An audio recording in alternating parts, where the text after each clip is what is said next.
I stood in front of the solid oak door I had sanded down by hand. I slid my heavy vintage brass key into the lock. Stopped halfway. It didn't turn. I didn't jiggle it. I didn't panic. I just looked at the deadbolt I had installed myself 6 months ago. Then my phone buzzed. Text from my mother, Cynthia. It read, "We let Brittany move in. She needs a creative space for her brand. You are strong enough to figure something else out." I looked through the window. My older sister, Brittany, was setting up a ring light on my $4,000 antique French workbench. She was filming a dance video on the very surface I used to restore history. Drop a comment and let me know where you're listening from and what time it is for you right now. I'd love to know who's part of our community. I didn't bang on the glass. I didn't scream. I just stood there, paralyzed by the sheer audacity of the scene unfolding behind the window pane. To anyone else, my carriage house might have looked like a cute, rustic studio. A lucky find. But they didn't see the ghost of what it used to be. They didn't see the rot box I had resurrected from the dead. When I signed the lease agreement with the property owner 6 months ago, this place was condemned. It was a hollow shell filled with raccoon droppings and water damage. I didn't just rent it, I saved it. I spent 6 months breathing lead dust and chemical paint stripper. I slept on a blow-up mattress in the corner, waking up covered in sawdust, just so I could be here at dawn to start sanding the original heart pine floors by hand. I spent $18,000 of my own money on materials. That was every cent I had saved from 4 years of restoring antique furniture. I didn't hire contractors. I didn't ask for help. I learned how to repoint brick from a 70-year-old mason on YouTube. I learned how to restore vintage window sashes so they wouldn't rattle in the wind. This wasn't just an apartment. This was my portfolio. It was physical proof that I could take something broken and make it valuable. And now Brittany was inside. She was wearing stilettos on the floor I had sealed 3 days ago. I watched her drag a metal tripod across the wood to get a better angle. The vibration of it seemed to travel through the ground and into my boots. She didn't see the history I had preserved. She saw a backdrop. She saw an aesthetic she could harvest for likes. Then she did something that made the air leave my lungs. She needed more counter space for her ring light. So she took her arm and swept my workbench clear. My chisels. My set of Japanese steel chisels, hand-forged, distinctively sharp, and worth more than her entire wardrobe, clattered onto the concrete subfloor. I flinched as if she had struck me. She didn't even look down to see what she had dropped. She just adjusted her hair in the reflection of the window, oblivious to the fact that she was standing on my livelihood. That was the fundamental difference between us. Built things. Brittany consumed them. She believed she deserved this space simply because she existed, because she was sad, because she was the brand. I believed I deserved it because I had bled for it. My mother saw a roof that could shelter her favorite daughter. I saw a violation of the only law I lived by. Sweat equity. I turned away from the window before I did something that would land me in handcuffs. I walked back to my work van, my hands shaking so hard I could barely open the door. I sat in the driver's seat, surrounded by the smell of varnish and old timber, and I waited for the panic to set in. But it didn't come. Instead, a cold, hard realization settled in my chest. They didn't just take my home. They took my work.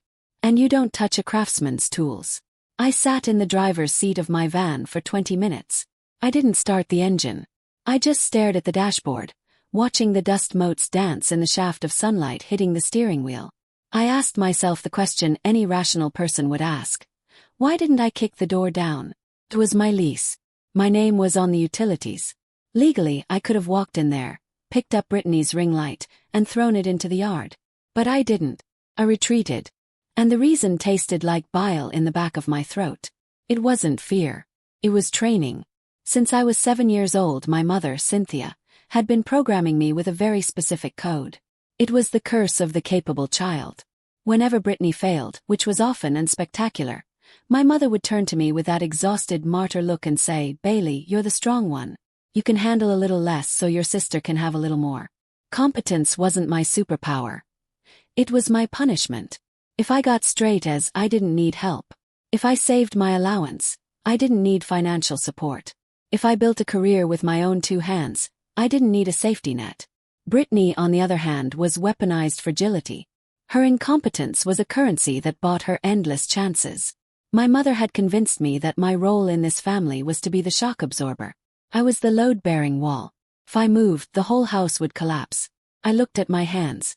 They were rough, calloused, stained with walnut stain and beeswax. They were hands that fixed things. And that was the trap. I was trapped in a prison without bars. It's a psychological concept called learned helplessness, but for me it was learned self-sacrifice. I had been conditioned to believe that asserting my own needs was an act of aggression, that drawing a boundary was an act of violence against my fragile family. For years, I believed that staying silent was a form of dignity. I thought I was keeping the peace. But sitting there, watching Brittany's shadow move across the window of the studio I had resurrected from rot, I realized the truth. I wasn't keeping the peace. I was keeping the secrets. I was enabling a parasite because I was too afraid to be the bad guy. My mother knew exactly what she was doing when she gave Brittany the key. She knew I wouldn't make a scene. She banked on my silence. She bet my entire livelihood on the fact that Bailey always figures it out. Bailey always absorbs the blow. But she forgot one thing. A load-bearing wall can only take so much pressure before it buckles. And when it finally gives way, it doesn't just crack. It brings the roof down. I reached into the glove box and pulled out my phone. I didn't call my mother. I didn't text Brittany. I opened my contacts and scrolled down to a number I hadn't used in years. It was the property owner's personal line. Then, I scrolled past it to the number for a lawyer I had restored a desk for last year. The dutiful daughter died in that van. The business owner stepped out. I turned the key in the ignition. The engine roared to life, drowning out the voice in my head that told me to be nice. Nice was over. It was time to be professional. I didn't go back to the carriage house that night. I didn't go to my mother's house to beg. I drove to a friend's apartment, asked for the Wi-Fi password, and sat on her couch in the dark. I didn't sleep. I watched. Brittany blocked me years ago, but she didn't block my business account. That was her mistake. She lived her life for the audience, and I became her most attentive viewer. Around 2 a.m, she posted a story titled Renovation Day. My stomach turned over, cold and heavy. I watched her drag a 5-gallon bucket of paint into the frame. It wasn't breathable masonry paint. It wasn't historic lime wash. It was the cheapest high-gloss latex white paint you can buy at a big box store. I watched, horrified, as she took a roller and slapped a thick, suffocating coat of plastic over the exposed brick wall. That brick was 100 years old. I had spent 3 weeks scrubbing it with a wire brush and a pH-neutral cleaner to reveal the original terracotta color. I had repointed the mortar by hand. And in 30 seconds of time-lapsed video, Brittany suffocated it. She sealed the moisture in. She didn't just paint a wall. She committed structural vandalism. She captioned it, making this dungeon bright and airy. New beginnings. I didn't look away. I screenshotted it. Then came the next clip. She was eating Thai takeout. She had set the greasy bags and a sweating plastic cup of soda directly onto the surface of the vanity in the corner. That wasn't just a table. It was an 18th century French vanity with original marquetry that I was restoring for a museum curator. It was worth more than the car Brittany drove. I zoomed in. There was no coaster. The condensation from the cup was pooling on the 300-year-old wood. Water rings on shellac finishes are catastrophic. They turn the finish white. They lift the veneer. She was eating a $12 pad thai on a $20,000 antique, and she was treating it like a folding table from a frat house. Then I saw the comment that killed the last shred of sisterly affection I had left. My mother, Cynthia, had replied, "So proud of you for making that space your own, sweetie. You have such an eye for design." She wasn't blind. She knew what I did for a living. She knew the value of the things in that room. She just didn't care. To her, my career was just a hobby that could be cannibalized to feed Brittany's ego. Something cold clicked into place behind my ribs. The sadness evaporated. The hesitation vanished. I wasn't watching a family member anymore. I was watching a liability. I was watching a natural disaster that needed to be contained. I opened my laptop. I didn't open my personal journal. I opened a spreadsheet. I created a new file labeled Damages and Asset Recovery. I wasn't a sister anymore. I was a creditor. I logged the cost of the brick restoration, labor hours, materials, depreciation. I logged the estimated damage to the French vanity. I logged the daily rental rate of the specialized equipment she was currently using as a coat rack. Then I drafted an email. Not to my mother. To the lawyer I had mentioned earlier. I attached a copy of my lease, which explicitly stated that the property was for commercial use as a restoration studio. I attached the screenshots of the unauthorized renovations. I wrote, "I need to file an immediate cease and desist regarding the use of business assets, and I need to begin the formal eviction process for an unauthorized occupant causing active property damage." I hit send. My hands were steady. The time for family meetings was over. This was now a transaction, and I was going to collect every single penny. The lawyer didn't just send a letter. He sent a package. A process server delivered it to the carriage house while Brittany was live-streaming a morning routine video. I watched the feed cut out abruptly. But the real twist wasn't the eviction notice. It was what happened while I was gathering the financial records for the lawyer. I was sitting in my friend's kitchen, combing through my business accounts, looking for every receipt for every can of paint and every screw I had bought. That's when I saw it. A letter from a collection agency. It was addressed to Bailey Restoration LLC, but it had been forwarded from a P.O. box I didn't own. Opened it. My hands went cold. It was a past due notice for a small business growth loan. $50,000. Taken out 3 months ago. I stared at the paper. I had never taken out a loan. I built my business on cash flow. I didn't owe anyone a dime. I logged into the credit bureau, and there it was. A $50,000 loan, co-signed by Bailey Restoration LLC and Brittany Davis. The address listed for the business. My carriage house. The pieces slammed together in my head. Brittany hadn't just moved in because she was sad. She hadn't just changed the locks because she needed stability. She had moved in because she needed a physical address to match the fraudulent loan application she had filed in my name. She had stolen my identity. She had used my LLC, my credit score, and my business reputation to fund her lifestyle brand. That's how she afforded the designer furniture. That's how she paid for the spa days she posted about. She was leveraging my sweat equity to finance her delusion. This wasn't a family dispute anymore. This wasn't a civil matter. This was a felony. I felt a strange sense of calm wash over me. It was the calm of absolute clarity. My mother had asked me to be the bigger person. She had asked me to support my sister. Well, I was going to support her right into a courtroom. I picked up the phone and called my lawyer back. "We need to amend the filing," I said. "This isn't just an eviction. It's fraud. And I want to press charges." Then I drove to the police station. I didn't cry. I didn't ask why. I just opened my laptop and showed the detective the loan documents, the lease, and the timestamps on Brittany's social media posts. The detective looked at me. "You want to file a report against your sister?" "No," I said. "I want to file a report against the person who stole my identity. The fact that we share DNA is irrelevant." I walked out of the station with a case number. The sun was setting. The air smelled like rain. I got back in my van and drove toward the carriage house. It was time to take out the trash. Pulled into the driveway. The police cruiser pulled in silently behind me, lights off, just as I had requested. It wasn't a raid. It was an escort. Through the front window I could see them. It looked like a scene from a home decor magazine. Cynthia was fluffing pillows on the sofa I had bought with my first big commission check. Brittany was arranging dried flowers in a vase, tilting her head to find the best angle for the camera. They looked happy. They looked settled. They looked like two people who had successfully erased me from the narrative. I walked up the steps. The officer flanked me on the right. I didn't knock. The lock was broken anyway. I pushed the door open. The sound of the door hitting the stopper made them both jump. Brittany spun around, a stalk of pampas grass in her hand.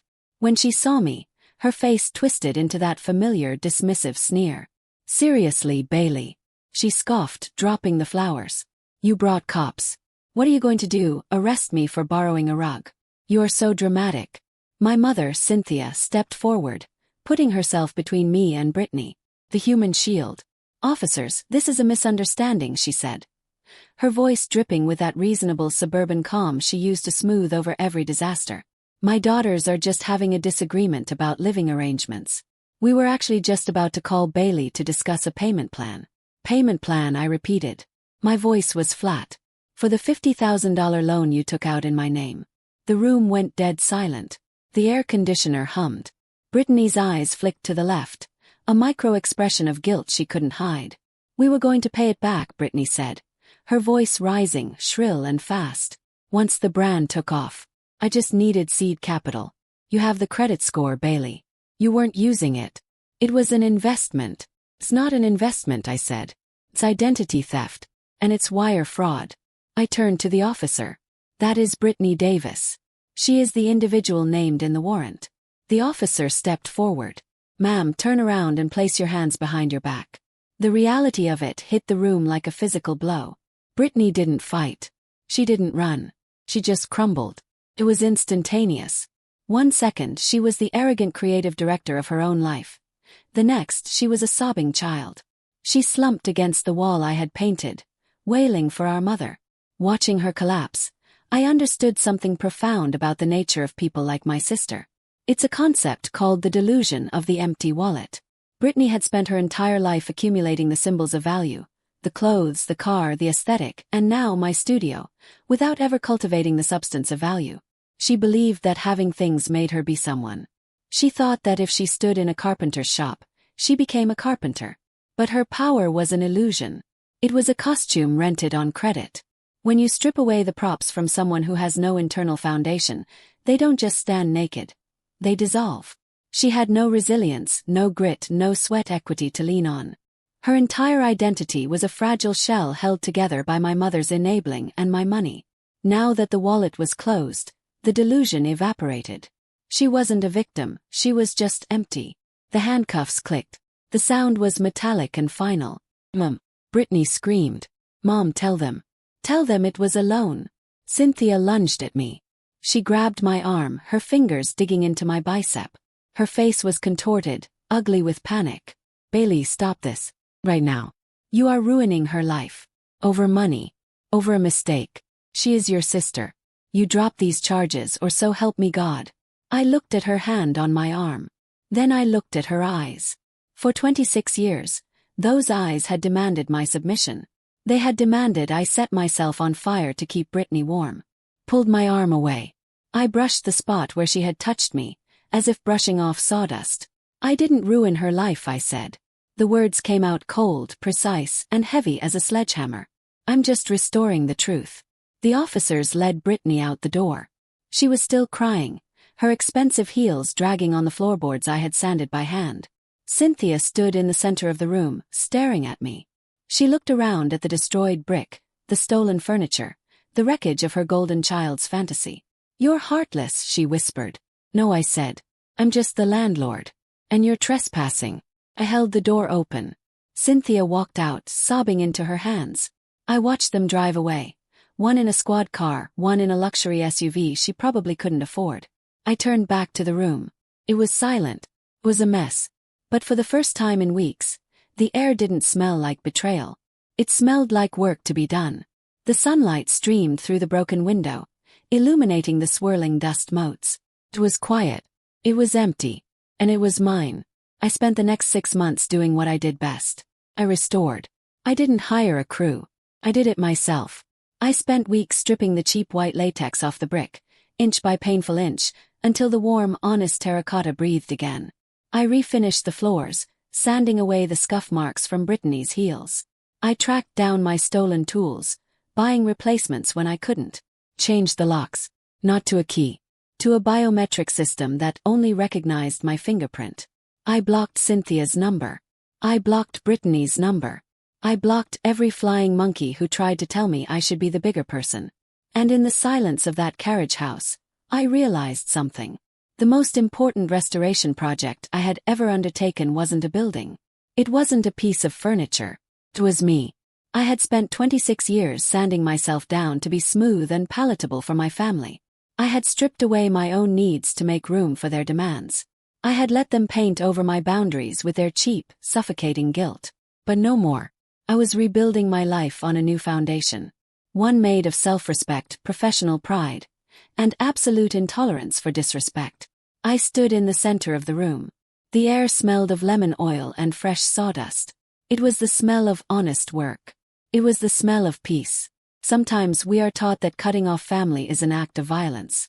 We are told that blood is thicker than water, that we owe our parents our loyalty no matter the cost. But that is a lie designed to keep us in line. Walking away isn't an act of hate. It is an act of spiritual liberation. It is the decision to stop setting yourself on fire to keep others warm. It is the realization that you are not a resource to be consumed. You are a person to be cherished. I looked at my hands. They were scarred. They were stained. But they were strong. They had built this life. And they would protect it. If this story resonated with you, please share it. You never know who needs to hear that it's okay to walk away to find themselves.